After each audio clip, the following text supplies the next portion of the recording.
Series के शुरू में हमें एक औरत दिखाई जाती है जिसका नाम मोइरीन होता है, जो कि एक आइसडाई थी। आइसडाई वो लोग थे जो उनके पास एक खास ताकत होती है।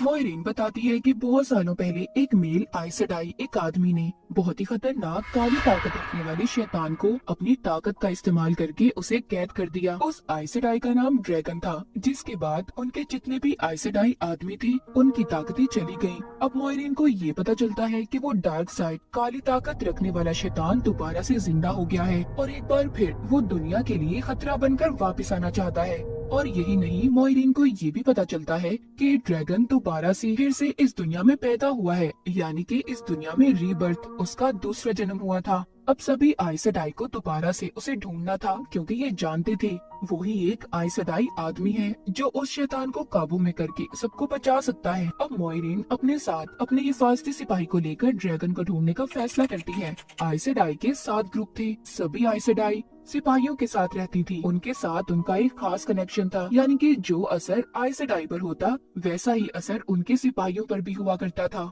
मोइरीन को ये बात पता चली थी कि एक गांव में 4 लोग ऐसे हैं जिनमें से एक ड्रैगन हो सकता है, इसीलिए वो अपने सिपाही को लेकर उस गांव के लिए निकल जाती है। इसके बाद हमें उसी गांव का सीन दिखाया जाता है। वहीं पर कुछ औरतें, एक लड़की जिसका नाम एग्विन था, उसका टेस्ट ले रही थी। ये सभी औरतें आइसडाई तो नहीं थी, पर लोगों की मदद किया करती थी। यहीं पर इन्हीं औरतों के लीडर एग्विन को अपनी टीम में शामिल होने का कहती है, क्योंकि वो टेस्ट में पास हो चुकी थी। तो इसी खुशी में उसके दोस्त एक बार में उसे पार्टी देते हैं। वहीं पर मोइरीन भी पहुंच गई थी। पार्टी के बाद एग्विन अपने एक दोस्त से अकेले में मिलती है जिसका नाम रायन था। रायन एग्विन को पसंद करता था और उससे शादी करना चाहता था, पर जब उसे ये बात पता चलती है कि एग्विन उन्हीं सिपाही औरतों की लीडर बनना चाहती थी, तो वो उससे नाराज हो जाता है, क्योंकि वो जानता था कि एक लीडर ना तो कभी शादी कर सकती है और ना ही बच्चे पैदा। उसे अपनी सारी जिंदगी लोगों की हिफाजत करके ही गुजारनी होगी। आगे दिखाया जाता है कि मोइरीन एक लड़की के पास जाती है जो इस गांव की तो नहीं थी, जिसका नाम ननेव था। ननेव सभी आइसडाई से नफरत करती थी, इसीलिए वो मोइरीन के भी किसी सवाल का सही से जवाब नहीं देती। यहीं पर मोइरीन का सिपाही उसे बताता है उस शैतान की आर्मी इस गांव पर हमला करने आ सकती है, क्योंकि वो जान चुका है कि ड्रैगन दोबारा से एक नए रूप के साथ पैदा हुआ है। इसीलिए हमें जल्दी कुछ न कुछ करना होगा। इससे पहले ये कुछ कर पाते, गांव में रात को शैतानी आर्मी हमला कर देती है। उसकी आर्मी दिखने में आधी इंसान और आधे जानवर थे। इस हमले में सभी उनका मुकाबला करते हैं। रायन का दोस्त तो इतना पागल हो जाता है कि वो अपनी ही बीवी को गलती से मार देता है। यहीं पर अब मोइरीन अपने सभी ताकतों का इस्तेमाल करती है। उसने सभी शैतानी आर्मी को जख्मी कर दिया था। शैतान की आर्मी ननेव को उठाकर अपने साथ ले गई थी। उनके जाने के बाद मोइरीन, रायन और एग्विन उनके दोस्तों को ये बताती है कि तुम चारों में से ही कोई मेल ड्रैगन आइसडाई है जिसने पहले शैतान को कैद किया था, पर अब उस शैतान को वापस से ड्रैगन की दुनिया में आने का पता चल गया है, इसीलिए उसने अपनी आर्मी से यहाँ पर हमला करवाया। अगर तुम अपने गांव की हिफाजत चाहते हो, तुम्हें मेरे साथ शहर व्हाइट टावर चलना होगा। अब चारों अपने गांव को नुकसान पहुंचाना नहीं चाहते थे, इसीलिए मोइरीन के साथ चलने के लिए तैयार हो जाते हैं। इसके बाद हम कुछ लोगों को देखते हैं जो जंगल में कैंप लगाकर रहा करते थे। उन सभी ने सफेद कपड़े पहने हुए थे, इसीलिए उन्हें व्हाइट आर्मी कहा जाता था। वो आइसडाई औरतों को बहुत बुरा समझते थे जो अपनी ताकतों का इस्तेमाल कर सकती थी। वो वहाँ पर एक आइसडाई लड़की को जलाकर मार रहे थे। व्हाइट आर्मी का एक आदमी उसकी अंगूठी को उतारकर अपने पास रख लेता है। उधर गांव में शैतान की आर्मी मोइरीन और बाकी सभी के पीछे लग जाती है, इसीलिए मोइरीन अब दरिया से गुजरकर जाने का फैसला करती है। वो वहाँ पर एक कश्ती चलाने वाले आदमी को उठाती है जो सो रहा था, और उसके साथ बाकी को लेकर दरिया के दूसरी साइड पर चली जाती है। और अब वो शैतानी आर्मी उस तक ना पहुंच पाए, इसीलिए ये कश्ती चलाने वाले को उसकी कश्ती के साथ ही पानी में डुबोकर मार देती है। अब सभी के सो जाने के बाद मोइरीन एग्विन को अलग ले जाकर बताती है कि अगर वो हवा की आवाज को सुन सकती है तो वो भी एक आइसडाई बन सकती है। और तभी एग्विन अपने अंदर उन्हीं ताकतों को महसूस कर पा रही थी। दूसरी तरफ हम देखते हैं रायन जब सो रहा था तो उसे अपने मुंह में अजीब सा कुछ महसूस होता है। वो जाग कर जब अपने मुंह में हाथ डालता है तो उसे मरी हुई चमगादड़ मिलती है, जिसके बाद उसे अपने सामने एक लाल आंखों वाला इंसान खड़ा नजर आता है। पर थोड़ी देर बाद उसे ये पता चला था कि ये सिर्फ उसका एक डरावना सपना था। जब ये जाकर इस सपने के बारे में अपने दोस्तों को बताता है तो वो हैरान हो जाते हैं। हैरानी इस बात की थी उन सबको भी यही सपना आया था और उनके सामने मरी हुई चमगादड़ें पड़ी थी। रायन को ऐसा लगने लगा था कि मॉयरीन ही उनके साथ ये सब कर रही है, पर उसके दोस्त उसे मना करते हैं और रोक लेते हैं क्योंकि वो जानते थे इस वक्त वही है जो उन चारों को बचा सकती है। इसके बाद जब ये अपने सफर में आगे बढ़ती हैं, तो मॉयरीन का सिपाही बताता है कि आगे जाकर इनका सामना एक व्हाइट आर्मी से होगा जो आइसेडाई औरतों के दुश्मन थी और उन्हें जलाकर मार दिया करते थे। इसलिए वहाँ तक पहुँचने से पहले मॉयरीन अपनी आइसेडाई वाली अंगूठी उतार कर अपने सिपाही को छुपाने के लिए दे देती है। जब ये थोड़ा सा आगे जाते हैं तो व्हाइट आर्मी ने इन्हें रोक लिया था, पर मॉयरीन इन्हें बताती है कि मैं तो बस अपनी बहनों से मिलने के लिए जा रही हूँ। कुछ हद तक उसने इनके शक को दूर कर दिया था और अपना जख्म दिखाकर जो उसे शैतान की आर्मी ने दिया था, इस वजह से वो व्हाइट आर्मी इन्हें जाने देते हैं। थोड़ा सा आगे जाने पर मॉयरीन की हालत उस जख्म की वजह से खराब हो रही थी, मगर वो अपना इलाज खुद से नहीं कर सकती थी, उसे किसी दूसरी आइसेडाई की जरूरत थी। आगे जाने पर रात को ये लोग एक जगह पर रुककर सो जाते हैं। तभी एक विंड देखती है कि शैतानी आर्मी इनका पीछा करती यहाँ तक भी आ गई थी। इसीलिए अब मॉयरीन का सिपाही मॉयरीन के लाख मना करने के बावजूद उन्हें एक ऐसे शहर में ले जाता है जहाँ पर एक हादसे की वजह से वहाँ के सभी लोग मर गए थे, जिसके बाद वो शहर सुनसान और वीरान रहने लगा था और वहाँ पर कुछ अजीब ताकतों ने अपना कब्जा कर लिया। यहाँ तक कि शैतानी आर्मी भी इस शहर के अंदर नहीं आना चाहती थी, ये इतना खतरनाक था। यहाँ पर मॉयरीन का सिपाही सभी को उनकी जान बचाने की खातिर ले तो आया था,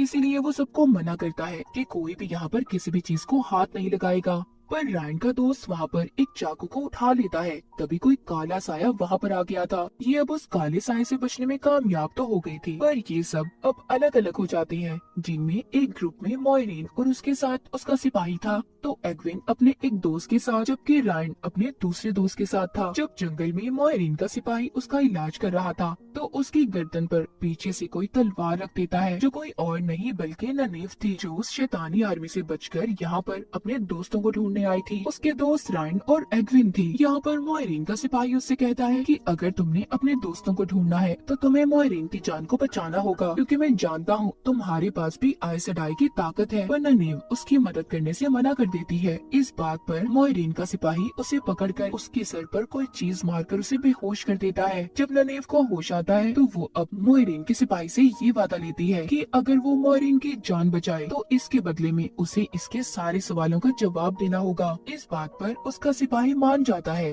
अगले सीन में हम एग्विन और उसके साथ उसके दोस्त को देखते हैं। एग्विन के दोस्त को सपना आता है जिसने गलती से अपनी बीवी को मार दिया था। वो देखता है कि एक भेड़िया उसकी बीवी की लाश को खा रहा है, पर जब इसे होश आता है तो सच में इनके पीछे भेड़िए लग गए थे, पर एक जगह आने पर उनके पीछे कोई भी नहीं था। ऐसा लग रहा था कि जैसे वो भेड़िए इनको कोई रास्ता दिखाना चाहते थे। उधर दूसरी तरफ रायन अपने दोस्त को लेकर एक शहर में पहुंचता है, जहाँ पर एक आदमी की लाश को मारकर लटकाया गया था। पहले तो ये दोनों बहुत ज्यादा डर जाते हैं। जब ये आगे एक बार में जाती है तो वहाँ पर रायन के दोस्त की जेब से एक आदमी पैसे चुरा लेता है। अब क्योंकि इनके पास पैसे भी नहीं थे तो ये बार में काम करके यहीं पर रहने का फैसला करते हैं। जंगल में दोबारा से हम ननीव को देखते हैं, जो मॉयरीन का इलाज नहीं कर पाती। उसका सिपाही भी इस बात को समझ गया था, इसीलिए वो ननीव को मॉयरीन के पास छोड़कर खुद एक आइसेडाई को ढूंढने निकल जाता है। उधर एग्विन और उसके दोस्त को एक कबीला मिलता है जो उन्हें रहने की जगह और उनके साथ बहुत अच्छे से पेश आ रही थी। जंगल में मॉयरीन के सिपाही को भी मदद मिल गई थी, पर इन्हें थोड़ा दूर जाना था। उधर रायन और उसका दोस्त जो बार में थे, वहाँ पर बार की मालकिन रायन से फ्लर्ट करने की कोशिश कर रही थी। जब रायन उसे लिफ्ट नहीं करवाता, अब वो औरत अपनी असलियत दिखाती है। दरअसल वो शैतान की आर्मी से थी। पर तभी यहाँ पर म्यूजिशियन आता है जो पहले इन्हें बार में मिला था। ये इन दोनों को उस औरत से बचा लेता है और अपने साथ चलने का कहता है, क्योंकि उसने इनकी जान बचाई थी। ये दोनों भी उसके साथ चलने के लिए तैयार थी। जंगल में मॉयरीन का सिपाही उसे एक रेड आइसेडाई के पास लेकर आता है। मॉयरीन को बताती है कि हमने ड्रैगन को पकड़ लिया है। उन आइसेडाई औरतों ने एक आदमी को बड़े से पिंजरे में कैद किया हुआ था, पर जल्दी इन्हें असलियत पता चल जाती है कि वो असल ड्रैगन आइसेडाई नहीं था। मॉयरीन का जख्म भी ठीक हो गया था। उधर रायन को वो म्यूजिशियन आदमी बताता है कि तुम्हारे दोस्त ने जो काली ताकतों के शहर में चाकू को उठाया था, वो अब उन्हीं काली ताकतों के कंट्रोल में है, इसीलिए तुम्हें अपना ख्याल रखना होगा। रात को रायन जब सो जाता है तो उसे फिर से एक सपना आता है जिसमें उसने वही लाल आंखों वाला आदमी दोबारा से देखा था। पर जब उसकी आँख खुलती है तो जिस घर में वो रह रहा था वहाँ पर देखता है वो सभी घर वालों को किसी ने मार दिया था। उसकी नजरें अपने दोस्त पर पड़ती हैं जिसने वही चाकू पकड़ा हुआ था। अब रायन और म्यूजिशियन को ये लग रहा था कि सबको उनके दोस्त ने मारा है, पर वहाँ पर उन्हें शैतानी आर्मी नजर आती है। म्यूजिशियन और रायन उनका मुकाबला करते हैं और वहाँ से रायन अपने दोस्त को लेकर भाग जाता है। उधर दूसरी तरफ आइसडाई के कैंप पर अंदर कैद आदमी ने भी खुद को आजाद कर लिया था। तभी उसके पास मोइरीन आती है, अपनी दो और साथियों को भी बुलाती है। ये तीनों अब अपनी ताकत का इस्तेमाल करके उसे कैद करना चाहती थी, पर तीनों की ताकतों से ज्यादा उस आदमी के पास ताकत थी। तभी एक आइसडाई को वो आदमी मार देता है। तभी वहाँ पर ननेव आती है जो अपनी ताकत का इस्तेमाल करती है, जिससे वहाँ पर एक चमकीली रोशनी पैदा हो गई थी और वो उस आदमी को मुकाबले में हरा देती है। अब वहाँ पर रेड आइसडाई भी ठीक हो गई थी। इससे पहले वो आदमी किसी और को नुकसान पहुँचाता, वो उसकी सभी ताकतों को उसके अंदर से निकाल देती है, जिससे बस अब वो एक आम इंसान बन चुका था। इसके बाद ये उस आदमी को लेकर व्हाइट टावर की तरफ रवाना होती हैं। एक लंबा सफर तय कर ये वहाँ पर पहुँच गए थे। उधर रायन को दिखाया जाता है जो कि अपने दोस्त के साथ म्यूजिशियन के बताए हुए रास्ते से होता व्हाइट टावर पहुँच गया था, मगर उन काली ताकतों की वजह से उसके दोस्त की हालत भी बहुत खराब थी, क्योंकि उस चाकू में मौजूद ताकतों का असर उसके दोस्त पर हो रहा था। दूसरी तरफ एग्विन जो कि कबीले वाले लोगों के साथ थे, वो भी व्हाइट टावर तक पहुंचने ही वाले थे, जहां पर उनका रास्ता व्हाइट आर्मी रोक लेती है। व्हाइट आर्मी ने एग्विन और उसके दोस्त को पहचान लिया था, क्योंकि इन्होंने पहले इन्हें मोइरीन के साथ देखा था, इसीलिए ये दोनों को पकड़ना चाहते थे। कबीले वाले इनसे लड़ते भी हैं, पर फिर भी वो लोग एग्विन और उसके दोस्त को पकड़ लेते हैं। वो उन्हें अपने साथ कैंप में ले आए थे, जहाँ पर व्हाइट आर्मी का लीडर एग्विन से कहता है कि मैं जानता हूँ तुम्हारे पास खास ताकत है, अगर रात से पहले तुमने मुझे अपनी पावर ताकत को ना दिखाया तो मैं तुम्हारे दोस्त को मार दूंगा। पर वो ऐसा नहीं कर पाती, इसीलिए वो उसके दोस्त को अब मारना शुरू कर देता है। तभी वहाँ पर कुछ भेड़िए आ गए थे जिनका फायदा एग्विन उठाती है। एग्विन के पास भी अब ताकत आ गई थी। हैरानी की बात ये थी वहाँ पर सभी भेड़िए इन दोनों को छोड़कर सब पर हमला कर रहे थे। ऐसा लग रहा था कि जैसे एग्विन का दोस्त उन भेड़ियों पर काबू कर सकता था, उसके अंदर भी कोई खास ताकत थी। वो दोनों अब व्हाइट आर्मी लीडर को जख्मी करके सभी आइसडाई की अंगूठियाँ उससे लेकर वहाँ से चले जाते हैं। उधर रैंड को दिखाया जाता है जो कि एक लाइब्रेरी में था।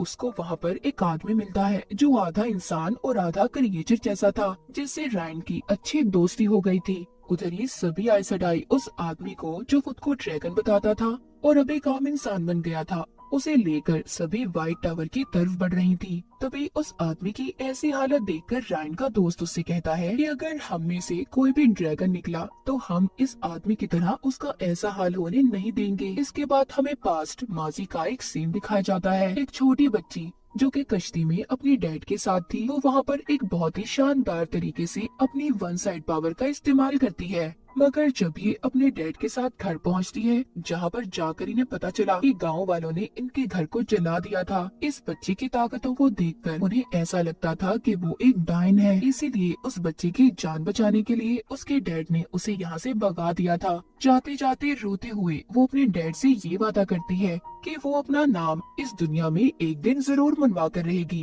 सीन दोबारा से प्रेजेंट में आता है। हम देखते हैं वो बच्ची कोई और नहीं बल्कि आइसडाई की लीडर थी। वो अब सबसे ज्यादा ताकतवर थी, यानी कि उसने खुद को मनवा लिया था। उसके सामने अब उसी आदमी को पेश किया जाता है जिसको आइसडाई कैद कर यहाँ पर लाई थी, जो खुद को ड्रैगन बताता था। पर यहाँ पर लीडर सभी आइसडाई से कहती है कि मैंने तुम्हें कहा था इस आदमी को मेरे पास तुम इसकी ताकतों के साथ लेकर आओगी, पर तुमने ऐसा नहीं किया, जिसकी सजा तुम्हें भी मिलेगी। और मोइरीन से कहती है कि तुम्हें जल्दी असल ड्रैगन को ढूंढना होगा, वरना तुम्हें व्हाइट टावर से निकाल दिया जाएगा। अब मोइरीन भी जानती थी कि उसके पास वक्त बहुत कम है, इसलिए जल्दी उसके सिपाही ने रायन का पता कर लिया था। वहाँ पर पहुंचकर मोइरीन सबसे पहले रायन के दोस्त को ठीक करती है।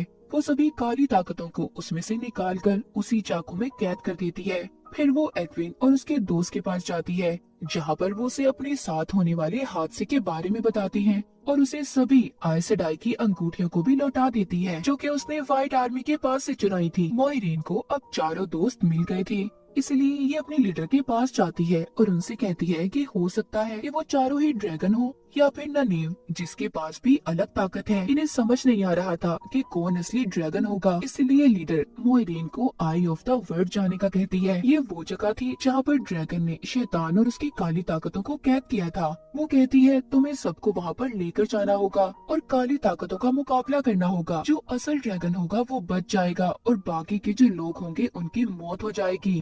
अब मोइरीन उन सभी को काली ताकतों की दुनिया में ले जाने के लिए एक पोर्टल के दरवाजे के पास ले आई थी। इनके साथ रायन का एक दोस्त जाने से मना कर देता है, तो इसीलिए ये अब बाकियों को लेकर उस पोर्टल में चली जाती है। यहीं से हमें पास्ट का सीन दिखाया जाता है जहाँ पर एक औरत जो माँ बनने वाली थी वो बहुत ही बहादुरी से अपने सभी दुश्मनों को मार रही थी। वहीं पर वो बच्चे को भी पैदा करने वाली थी। तभी एक दुश्मन उस पर तलवार को तान देता है। कहानी दोबारा से प्रेजेंट में आती है जहाँ पर मोइरीन आई ऑफ द वर्ल्ड की तरफ बढ़ रही थी, तो एक काली ताकत इन पर हमला कर देती है। यहाँ पर एडविन अपनी ताकत का इस्तेमाल करती है, मगर वो जो आधा इंसान और आधा क्रिएचर था उसने इन्हें ऐसा करने से मना किया था। वो जानता था कि अगर कोई भी आइस सेडाई यहाँ पर अपनी ताकत को इस्तेमाल करेगा तो उनके लिए बहुत बड़ी मुसीबत आ सकती है। इसलिए इन पर अब यहाँ पर बहुत सी काली ताकतें हमला करने लगती हैं। पर ननीव इन्हें अपनी ताकतों का इस्तेमाल करके बचा लेती है और मोइरीन जल्दी से इन्हें दूसरे दरवाजे से बाहर ले आई थी। अब ये इन्हें एक लड़की ऑरिगल के पास लेकर जाती है जो आने वाले वक्त और इंसान को देखकर ये बता सकती थी कि वो कौन है। पर वहाँ पर जाकर इन्हें पता चलता है कि वो भी इस बात के बारे में नहीं जानती थी। रात को सोते हुए रायन को अजीब सपने आते हैं। वो अपने डैड को भी अजीब बातें करता सुनता है। इसके बाद वो दोबारा से उसी लड़की के पास जाता है जो आने वाले कल को बता सकती थी। वो उसे अब इस बार बताती है कि वो ही असल ड्रैगन है और वो अपने डैड का असल बेटा नहीं है। उसे उसके डैड एक जंग से उठा कर लाई थी। यहाँ पर हमें पता चलता है कि रायन उसी औरत का बेटा था जो बहुत ही बहादुरी से अपने दुश्मनों का मुकाबला कर रही थी। और रायन के पैदा होते ही वो सिपाही जिसने उस औरत पर तलवार को तान दिया था वो उसे अपने साथ गांव में ले आया, जो हमने पास्ट में भी देखा था। सब बातों के बारे में जानने के बाद रायन मोइरीन के पास जाता है। अब वो अकेला ही उसके साथ आई ऑफ द वर्ल्ड में जाना चाहता था ताकि उसके कोई भी दोस्त को नुकसान न पहुंच सके। या इसे हमें दोबारा से पास्ट में दिखाया जाता है जब पुराने ड्रैगन ने लीडर की बात को नहीं माना और अपने आदमियों की आर्मी के साथ मिलकर शैतान को कैद कर दिया, जिससे उनका बसा बसाया हसीन शहर भी वीरान हो गया था। और अब उसी वीरान शहर से गुजरते हुए ये आई ऑफ द वर्ल्ड में जा रहे थे। यहीं पर रायन और मोइरीन जब थक कर आराम करते हैं तो रायन को यहाँ पर एक बार फिर सपना आता है जिसमें वो वही लाल आंखों वाले आदमी को देखता है